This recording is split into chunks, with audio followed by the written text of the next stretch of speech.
Hey, and welcome to week 3 of Project Houston 245.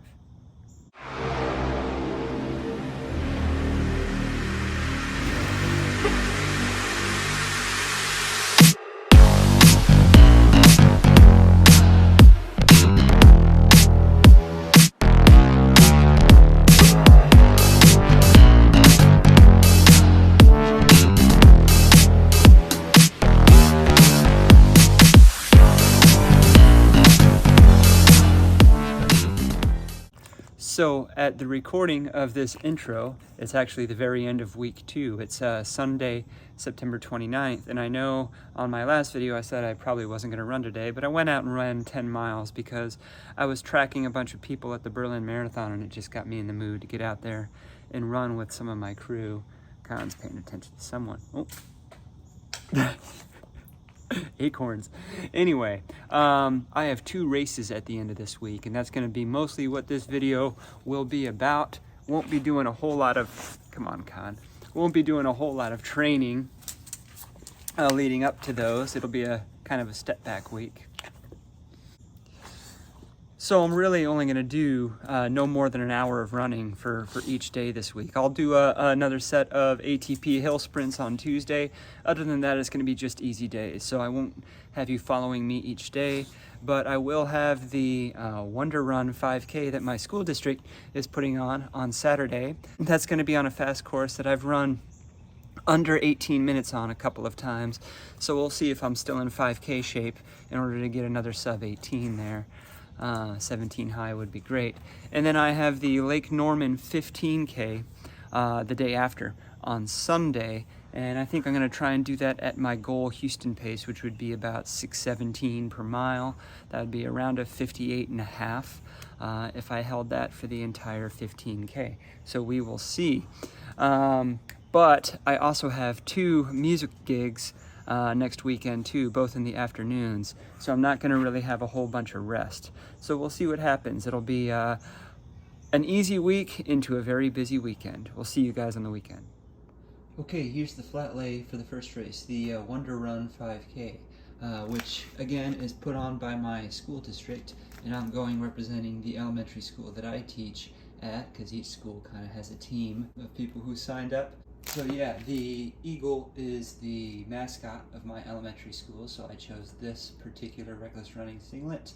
And the school colors, these old Vaporfly ones match my school's colors. That's why I took them out of retirement, really, as well as that particular pair of Gooders. Then everything else is unsurprising, in gingy toe socks and a pair of nice lightweight North Face BTN split shorts. I'm here at the North Carolina Research Campus, which is where the Wonder Run is going to be. And if you've seen any of my more recent shoe reviews, then you might recognize this is where I do some of my shoe offs.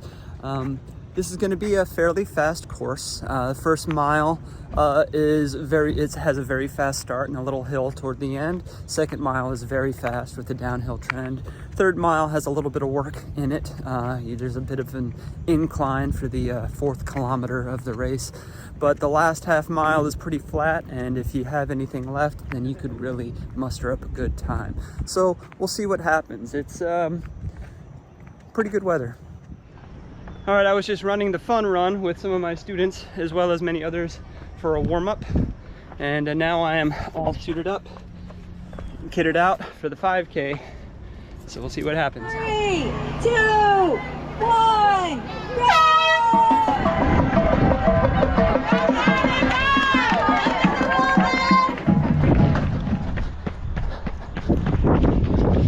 I don't hear anyone, but after a quarter mile in, I think I'm pretty much alone up here.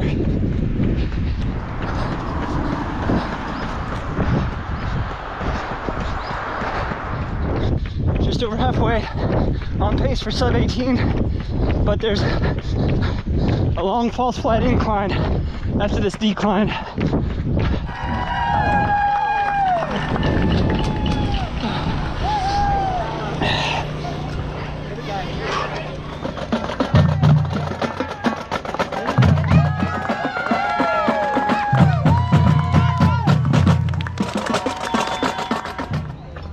right, so I was shooting for that sub 18. I didn't get it. I got 18:08. Actually, they told me it was 18:07.75.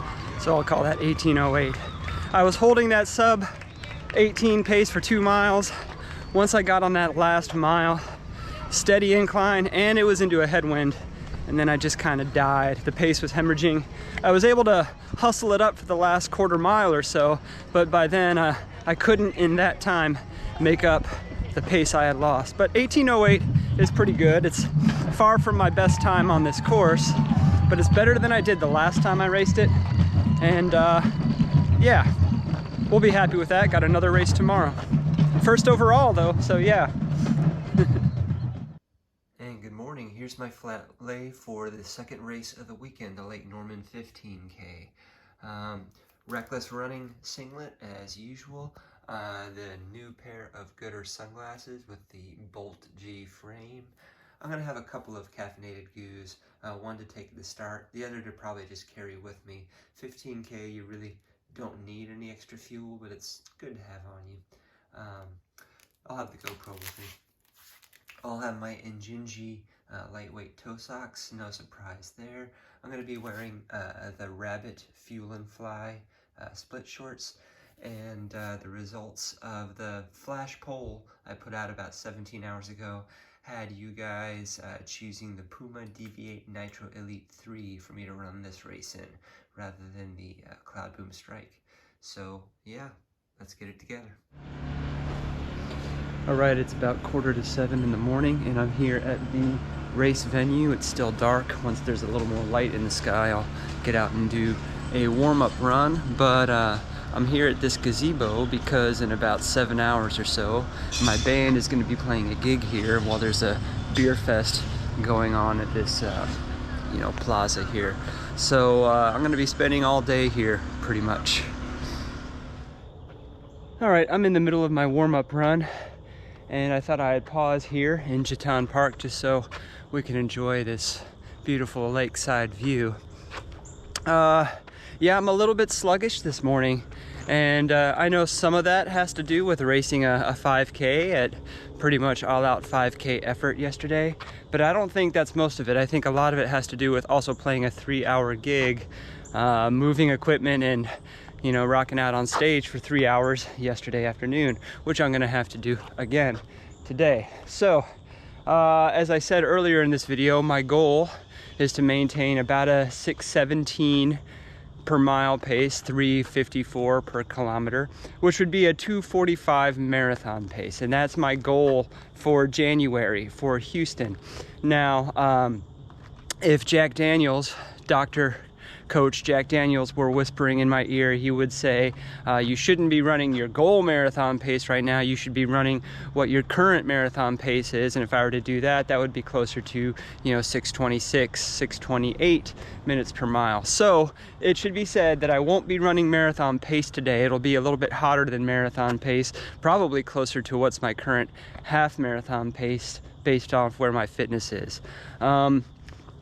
Yesterday was a little bit of evidence of this, but any kind of strength endurance, speed endurance that I have is left over from my Around the Crown 10K training, and Around the Crown 10K was 5 weeks ago.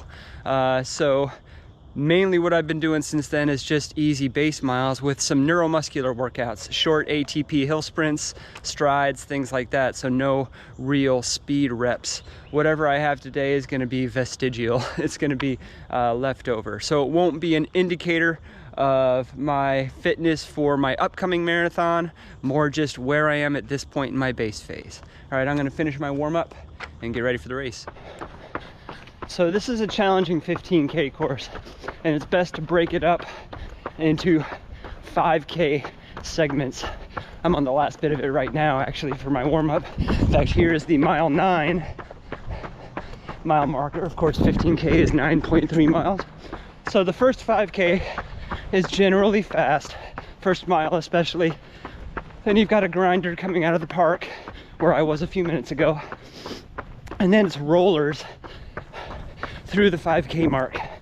The middle 5K is largely through residential streets, and most of those are flat. It's kind of the easiest 5K, but there is a punchy little hill in the 7th kilometer that can break your pace up a little bit, but you can still make turns to get your pace back over that. Sorry, buddy. Yeah, I get it. And then the last 5 kilometers back onto the town road, coming back in towards the finish. Well, in the 12th kilometer is the worst hill of the course. It's steep and it's long enough that it really wears you down. I think it's worse than Patrick Johnson and Davidson. Anyway, after that it's long rollers all the way, including a soul crusher in the 15th kilometer, about a half mile from the finish, that, well, I just ran up it before I turned on this camera, that is, you just really don't want to see it that time. So it's a hard finish. We'll see what we got today. Go! Oh my gosh, this is the 5K! Hey, come on in. Go, this is good. Oh my gosh. Look at you beautiful people. Holy cow, look at this. 5, 4, 3, 2, 1. Get out of here! Oh my God, look at you go. There we go. All right, look at that 15K. Getting out of here. Looking good, y'all. Rock on.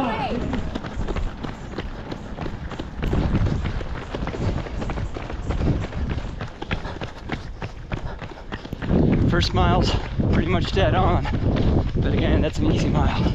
Nice view though. Go, Bobby! Bobby's running the 5K, running with a camera just like me.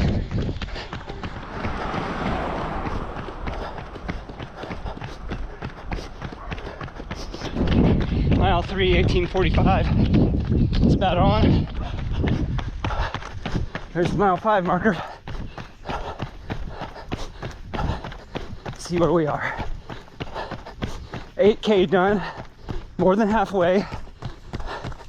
Hardest miles yet to come. 31:13, bang on pace, maybe a little fast.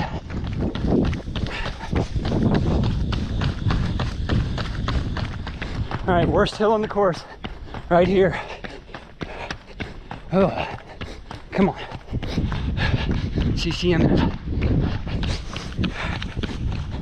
Mile marker 7, 43:41. Still bang on or ahead of pace. Now some rollers. Mile 8 marker 49:52. Hardest mile coming up. All right, here comes the last soul crushing hill with about a half mile to go. Come on.